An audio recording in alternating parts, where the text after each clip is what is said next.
இனிமே விஜய் சாரை பத்தி அதாவது தப்பா யார் பேசினாலும் நாங்க ரோட்ல நின்னு மறியல் பண்ணியே ஆகும் கண்டிப்பா.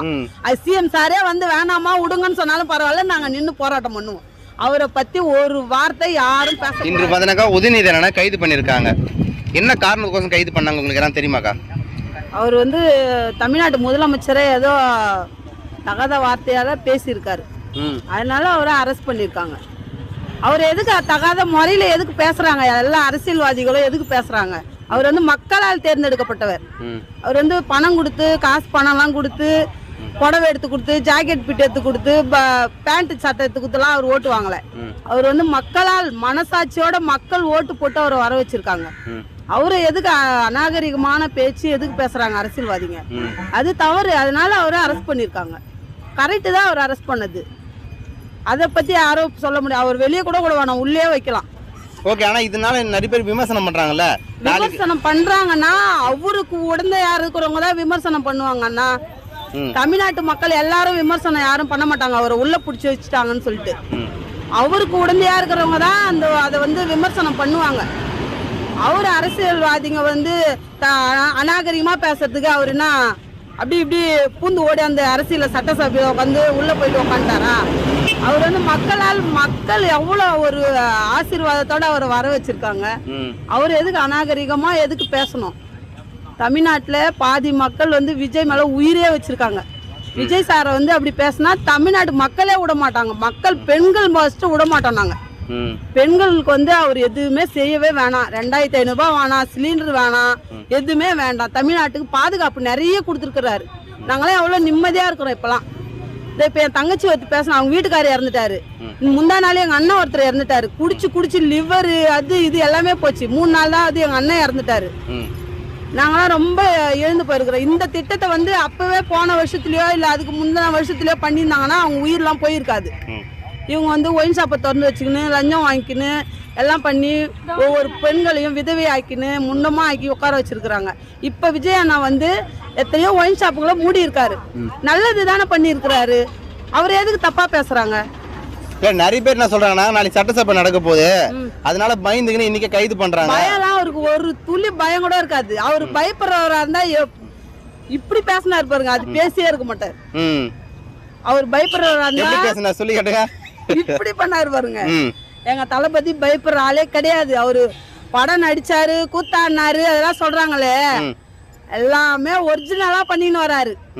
அவரை பத்தி தப்பா பேசுறதுக்கு யாருக்கும் அருகதையே கிடையாது. யாருக்கும் அருகதையே ஃபர்ஸ்ட் கிடையாது. நாங்க ஒவ்வொரு நாளும் இந்த பக்கம் போறப்ப அவர் முகம் தெரியுமா? சில பேர் சொல்லுவாங்க அவர் மூஞ்ச கூட காட்ட மாட்டாரு, நீங்க இப்படி போய் நின்று கிடக்குறீங்களேன்னு. அவர் முகத்தையே காட்ட வேணாம், அவர் காரை மட்டும் நாங்க பாத்துட்டு வரோம். அதுவே எங்களுக்கு அவருக்கு ஆசீர்வாதம் பண்ற மாதிரி நாங்க சொல்லி எத்தனையோ நாள் போய் டெய்லி நிப்போம் அந்த பக்கம் போயிட்டு. நாங்க அந்த சிஎம் சார் போறப்ப எங்களுக்கு கொஞ்சம் முகத்தை மட்டும் காட்டிட்டு போனாருன்னா நல்லா இருக்கும். கொஞ்சம் கண்ணாடி இறக்கி விட்டு எங்களுக்கு. சரி, ஓகே. நீங்க நிறைய பேர் விஜயநாடு இப்படி புகழ்ந்து பேசுறீங்க. நிறைய பேர் என்ன சொல்றாங்கனாக்கா, விஜயநாடுக்கு ஓட்டு போட்டவங்க தற்கூரி, அவங்களுக்கு வந்து அரசியல் புரிதலே கிடையாது. இனிமே அந்த தற்கூரிங்க கிட்ட அவங்க வந்து ஓட்டு கேட்க வேணாம் சொல்றவங்க. நாங்க விஜய் சாருக்கே ஓட்டு போடுறோம். நாங்க தற்கூரி தான், தமிழ்நாட்டு மக்கள் தற்கூரிங்க தான். நாங்க இனிமே வந்து எங்களுக்கு ஓட்டு போடுங்க, டிஎம்கேக்கு ஓட்டு போடுங்க, ஏடிஎம்க்கு ஓட்டு போடுங்க அப்படின்னு எங்களை வந்து யாரும் கேட்க கூடாது. இனிமே தாவேக்காவுக்கே ஓட்டு போட்டுறோம். தற்கூரிங்க வந்து மறுபடியும் ஓட்டு கேட்டா போடுவாங்களா? போட மாட்டோம். நாங்க இனிமே டிவிகேவுக்கு தான் எங்க ஓட்டு. விஜயண்ணா தான் முதலமைச்சர், இந்த நாட்டோட முதலமைச்சர். விஜயண்ணாக்கு மட்டும்தான் முதல் மரியாதையே. இனிமே சினிமா மோகத்துல போட்டீங்க, கவர்ச்சியாக ஓட்டு போட்டீங்கன்றாரு. அப்படி எல்லாம் இல்ல. எங்களுக்கு வந்து எங்க மனசுல குடி இருக்கிறவரு எங்க அண்ணன். எங்களுக்கு வந்து நல்லது பண்ணுவாரு. யாரு நல்லா பண்ணுவாங்க, யாரு நல்லது பண்ண மாட்டாங்கன்னு எங்களுக்கு தெரியும். என்ன சொன்னாருன்னா, சார் கவர்ச்சியை பார்த்து ஓட்டு போட்டாங்க, வேற என்ன இருக்கும்? எங்கடா தடியடி நடத்துனாங்களா, போராட்டம் நடத்துனாங்களா? எதுவுமே செய்யாத போது பண்ணலாம். இத்தனை வருஷமா அவங்க அப்பாவை பார்த்து எப்படி ஓட்டு போட்டாங்களா? அவங்க அப்பா கவர்ச்சி காட்டுதான் ஓட்டு வாங்கினாரா? தப்பா எல்லாம் பேசக்கூடாது அண்ணா. கவர்ச்சியை பார்த்து போட்டாங்களோ எதை பார்த்து போட்டாங்களோ, நாட்டுக்கு இவர் வந்தா நல்லது செய்வாருன்றதுனால மக்கள் வந்து தேர்ந்தெடுத்துக்கிறாங்க. மக்களால் தேர்ந்தெடுக்கப்பட்ட ஆட்சி இது. மக்களுக்கு எல்லாருக்குமே தெரியும். அவருக்கு நடிகரா, அவர் கவர்ச்சியோட வந்தாரா, அவர் அழகுல மயங்கியோ எதுல மயங்கியோ யாரும் ஓட்டு போடலண்ணா. நல்லது பண்ணுவாரு, முகத்திலே தெரியும். அகத்தின் அழகு முகத்தில் தெரியும். இவர் நாட்டுக்கு நல்லது பண்ணுவாருன்றது எங்களுக்கு எல்லாருக்கும் தெரியும். அதனாலதான் நாங்க எங்க ஓட்டு எல்லாமே விஜயண்ணாக்கு தான் நாங்க போட்டோம். ஓகே. இப்ப இந்த கைது பத்தி என்ன நினைக்கிறீங்க? ஃபைனலா கைது பத்தி என்ன பண்ண, தப்பா பேசினா இன்னைக்கு கைது பண்ணது கிடையாது. இனிமே மறுபடியும் வெளியில வந்துட்டாலும் இனிமே தப்பா பேசினா இனிமே உள்ள தூக்கி போட சொல்லி நாங்க போராட்டம் பண்ணுவோம். போராட்டம் பண்ணுவீங்க? போராட்டம் கண்டிப்பா பண்ணுவோம். இல்ல நிறைய பேர் என்னன்றாங்கனாக்கா ஆளுங்கட்சிக்கு எதிராக பாத்தீங்கன்னாக்கா ஆளுங்கட்சியே போராட்டம் நடத்துது அப்படின்னு ஒரு விமர்சனம் வைக்கிறாங்கல்ல. ஆளுங்கட்சி போராட்டம் நடத்துறாங்களோ அது என்னவோ எங்களுக்கு தெரியாது.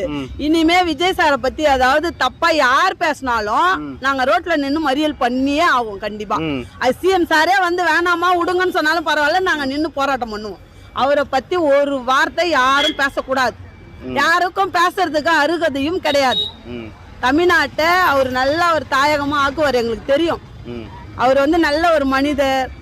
அவர் வந்து கவர்ச்சின்றாங்களே, அப்படி எந்த கவர்ச்சி இல்லை, எல்லாமே தான் அழகா இருக்காங்க. அவர் மட்டும் தான் அழகா இருக்காரு சொல்றேன். மனசை கவர்ச்சி பண்ணாங்க பத்தி, அதுதான் முக்கியம்.